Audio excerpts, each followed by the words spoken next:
Bonsoir à tous, bienvenue à ce flash d'information. Aujourd'hui, jeudi 1er décembre, c'est la journée mondiale de lutte contre le sida. L'événement a été marqué ici en Côte d'Ivoire au CHU de Cocody. L'accent a été mis sur la sensibilisation des populations qui sont invitées à se faire dépister pour connaître leur statut sérologique. Agissons ensemble pour plus de prévention, c'est le thème national de cette journée, nous explique Grace Kando. Anderson est âgé de 38 ans. Agent de sécurité dans les locaux du CHU de Cocody, il a décidé de faire son premier test de dépistage ce jeudi à l'occasion de la journée mondiale de lutte contre le sida. Tous les jours, on me parle de sida, mais je n'ai jamais fait. Aujourd'hui, j'ai décidé de venir faire. Et Dieu merci, j'ai fait et c'est négatif. J'encourage mes amis à venir se faire dépister aussi. Comme Anderson, plusieurs personnes sont ici au CHU pour connaître leur statut sérologique. J'ai profité de la journée dédiée à la lutte contre le VIH-Sida pour refaire mon test de dépistage. Je l'avais déjà fait il y a 6 mois, donc j'ai profité de la journée pour faire à nouveau le test pour savoir quelle était ma sérologie. Et le résultat est négatif. Il est important de connaître sa sérologie. Ça permet de se donner soi-même une conduite de vie. Selon le programme national de santé de l'Université de Columbia en Côte d'Ivoire, l'on note une baisse de 3,7% du taux de prévalence en Côte d'Ivoire contre 4,7% en 2005. Avant, la stigmatisation, c'était un grand problème. Aujourd'hui, on est en train de sortir de cette stigmatisation. Dans tous les hameaux de la Côte d'Ivoire, on a accès au ARV et même au dépistage. Et on veut que plus de personnes se dépistent pour que plus vite on connaît le statut sérologique, plus vite la prise en charge est faite et plus vite la personne est bien portante. 460 000 personnes vivent avec le VIH-Sida en Côte d'Ivoire. C'est une estimation de l'ONU-Sida. Pour un meilleur suivi des patients, plusieurs centres de prise en charge ont été créés sur le territoire national, dont 8 au CHU de Cocody.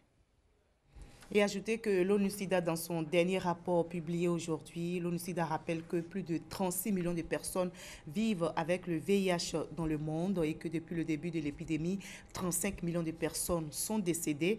Les études menées en Afrique révèlent que les filles âgées de 15 à 19 ans représentent 90% de toutes les nouvelles infections du VIH-SIDA.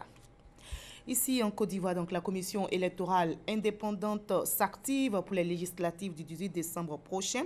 La commission électorale indépendante vient justement d'avoir une séance de travail avec les candidats à ces législatives. Objectif de cette séance de travail, la formation des candidats aux procédures électorales mises en place par la CEI dans le cadre de ces élections. Le président de la République, Alassane Ouattara, est attendu ce samedi à Agnibilekro pour inaugurer et livrer le pont sur le fleuve Comoé et la route à Bengourou à Agnibilekro. Cette visite du chef de l'État s'inscrit dans le cadre des actions de développement démarrées donc en février 2014. Ces travaux de réhabilitation de l'axe routier pont Comoé à Agnibilekro, long de 87 km, ont coûté près de 39 milliards de francs CFA. Hors de la Côte d'Ivoire, depuis ce matin, environ 890 000 Gambiens sont aux urnes pour choisir leur nouveau président pour 5 ans au cours d'un scrutin donc à un tour. Le chef de l'État sortant, Yaya Jammeh, au pouvoir depuis 22 ans face à 2 adversaires. Il est donc confronté pour la première fois à un véritable défi dans les urnes. L'opposition forme un bloc autour de leur candidat. Et le Congrès colombien qui vient de ratifier par une très large majorité l'accord de paix avec la guérilla des FARC. Sachez que le Sénat a voté mardi dernier, suivi par la Chambre des députés hier mercredi. Cet accord, une première version donc, de cet accord de paix avait été rejetée, je rappelle, par une majorité d'électeurs lors d'un référendum organisé le 2 octobre dernier. Et la Thaïlande, qui a un nouveau roi, 1 mois et demi après le décès de son père, le prince thaïlandais a été officiellement proclamé aujourd'hui, comme vous le voyez dans les images, roi de Thaïlande.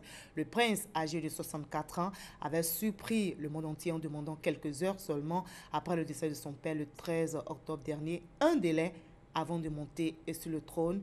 Aujourd'hui, il a décidé et il a été officiellement proclamé roi de Thaïlande. Il a été investi donc. Allez, on se retrouve à 20 h à tout à l'heure.